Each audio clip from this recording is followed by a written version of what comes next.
Hola, ¿qué tal? Qué alegría tan grande poder estar nuevamente con ustedes en la meditación de nuestro tiempo con Dios del día de hoy.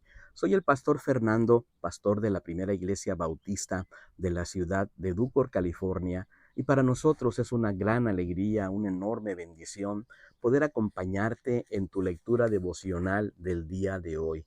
Muchísimas gracias por permitirnos este enorme privilegio. Gracias por suscribirte a nuestro canal, gracias por compartir este devocional con otras personas y por esos preciosos comentarios que nos haces llegar. Te animamos a que nos escribas un comentario acerca de qué te están pareciendo las lecturas de este mes, de qué manera Dios te ha estado hablando, cuáles han sido las cosas que tú de alguna forma has aprendido, ¿verdad? A través de estos devocionales. Y también te pedimos que nos incluyas desde qué país nos estás escuchando, nos estás observando. Te mandamos un fuerte abrazo, un caluroso saludo y muchísimas gracias por esta enorme bendición. El día de hoy continuamos entonces en nuestra lectura en el libro de Abdías, un libro muy corto, solamente es un capítulo, bueno, pero un libro lleno de enseñanzas, llenos de principios que nosotros podemos aplicar para nuestra vida. Le hemos titulado a esta meditación de la siguiente manera: Esperanza plena, esperanza plena. Y vamos a basarnos a partir del versículo número 15 hasta el versículo número 21. Hay por lo menos tres enseñanzas que logramos rescatar de este precioso pasaje de la Escritura en este hermoso libro de Abdías. Recuerda que Abdías significa el que sirve al Señor, y aunque en el tiempo que vivió Abdías este nombre era muy común, entonces nosotros no tenemos mucha referencia acerca de este profeta, no tenemos mucha información acerca de quién era, de dónde viene y los detalles que nos encantaría tener. Sencillamente sabemos y reconocemos que su nombre significa el que sirve al Señor. Y sabes, es un libro maravilloso, tiene unas enseñanzas muy, pero muy profundas que creo que al final de cuentas nosotros podemos leer el libro y aprender lo que Dios tiene para nuestras vidas. Bueno, la primera enseñanza que yo rescato la encuentro a partir del versículo número 15 y versículo número 16, y es la siguiente. Número uno, nuestras acciones tienen consecuencias. Nuestras acciones tienen consecuencias. Creo que esto es algo que nosotros deberíamos de tomar muy, pero muy en cuenta, ¿sabes? Lo que nosotros hagamos, las decisiones que tomemos, las cosas que nosotros elijamos, las cosas que nosotros hagamos, tarde o temprano, van a tener una consecuencia, sean buenas o sean malas. Al final de cuentas, tenemos que tomar muy, pero muy en serio cada una de las decisiones que vamos a tomar en nuestra vida. Dice el versículo número 15, por ejemplo, dice: porque cercano está el día de Jehová sobre todas las naciones. Como tú hiciste, se hará contigo. Tu recompensa volverá sobre tu cabeza. Y sabes, el profeta Abdías está hablando esta profecía directo al pueblo de los edomitas, a los descendientes de Esaú. Cuando hablamos de los de Edom, inmediatamente nos referimos a los descendientes de Esaú. ¿Quién era Esaú? El hermano gemelo de Jacob. Y de alguna manera esta familia entra en litigio, entra en controversia en el momento, desde el momento mismo del nacimiento de estos dos hermanos. Hay una lucha, ¿verdad?, por buscar la primogenitura. Y al final de la historia, cuando tú revisas, ¿verdad?, cada uno de los capítulos, partiendo desde el Génesis, te vas a dar cuenta de esa tremenda interacción que hay entre ellos dos. Ahora, dice el profeta Abdías: como tú hiciste, se hará contigo. Y si tú regresas a los versículos anteriores del libro, el primer libro, lo que se meditaba el día de ayer, por ejemplo, te vas a dar cuenta, por ejemplo, de esta tremenda situación, esta falta de fraternidad, esta falta de amor entre hermanos. Dice, por haber maltratado a tu hermano Jacob, te cubrirá vergüenza y serás exterminado para siempre. Parece ser que los de Saúl, los edomitas, de alguna manera eran violentos, habían maltratado a sus hermanos, ¿sabes? El hecho de que nosotros maltratemos a nuestro prójimo, que nosotros hagamos violencia contra nuestros prójimos, de alguna manera es algo que a Dios no le agrada. Sigue diciendo, por ejemplo, el versículo número 12: no debiste alegrarte del día de tu hermano, del día de su traje. No, perdón, no debiste alegrarte del día de tu hermano, del día de su desgracia. Sabes, muchas veces nosotros como personas no tenemos consideración del sufrimiento de nuestros hermanos. A veces somos demasiado altivos, demasiado orgullosos y no nos damos cuenta de la necesidad necesidad que tenemos que hacer de mostrar esa consideración, esta empatía necesaria, ese evitar sacar provecho de la desgracia de nuestros compañeros.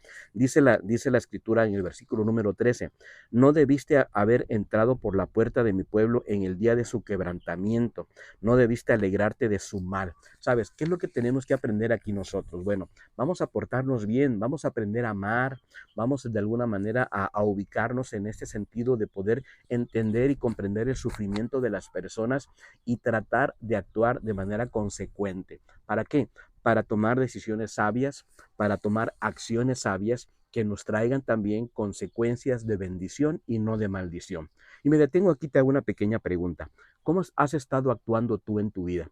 ¿Cómo vas en tu vida personal? ¿Cómo vas en tu matrimonio? ¿Cómo vas en relación con tus hijos? ¿Estás mostrando desconsideración? ¿Estás mostrando falta de empatía en medio del quebrantamiento de la situación que puedan estar pasando? Necesitamos nosotros entonces reconocer que nuestras acciones en alguna forma traen consecuencias. Bueno, hay una segunda enseñanza que quiero compartir contigo y que las puedo observar a partir del versículo número 17 hasta el versículo número 20.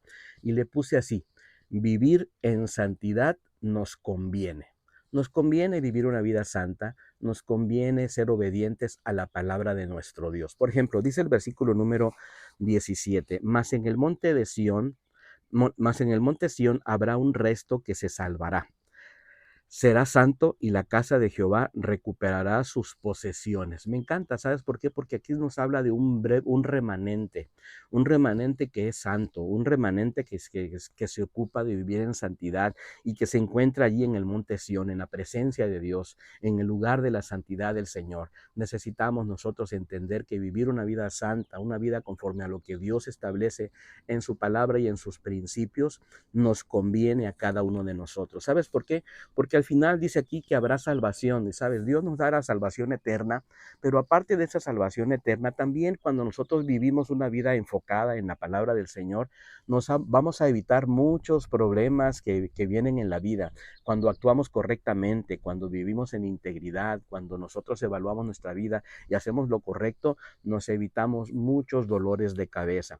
También dice el versículo número 17 que habrá esa bendición de poder recuperar las cosas que en algún punto habíamos perdido. Dice, Jacob recuperará sus posesiones. Sabes, Dios nos bendice trayéndonos esa restauración que tanto nosotros anhelamos. Dice el versículo número 18 al 20 de la siguiente manera. La casa de Jacob será fuego, la casa de José será llama, y la casa de Saúl estopa. Hablando entonces de que esa estopa se va a ir quemando, la descendencia de Saúl, los edomitas, y va a ser a través del fuego de Jacob y a través del fuego de la casa de José.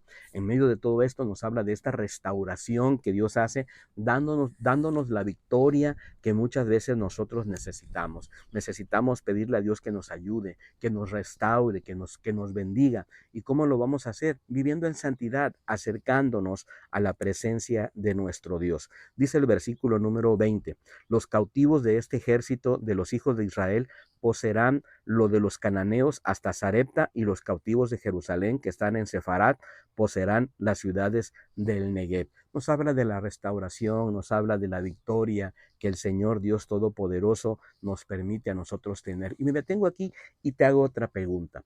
¿Qué te está impidiendo el hecho de poder vivir en santidad? ¿Qué te está impidiendo que tú te entregues completamente a Dios y te consagres tu vida personal, tu matrimonio y tu familia? Deberíamos nosotros vivir agradecidos con Dios y entonces comenzar una vida recta conforme a la palabra del Señor.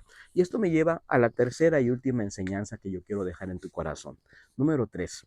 Podemos llenarnos de esperanza. Podemos llenarnos de esperanza para el futuro, de esperanza para nuestro presente, de esperanza de que Dios está en el control de nuestras vidas. Versículo número 21 dice, y subirán salvadores al monte Sión para juzgar al monte de Saúl. El reino será de Jehová.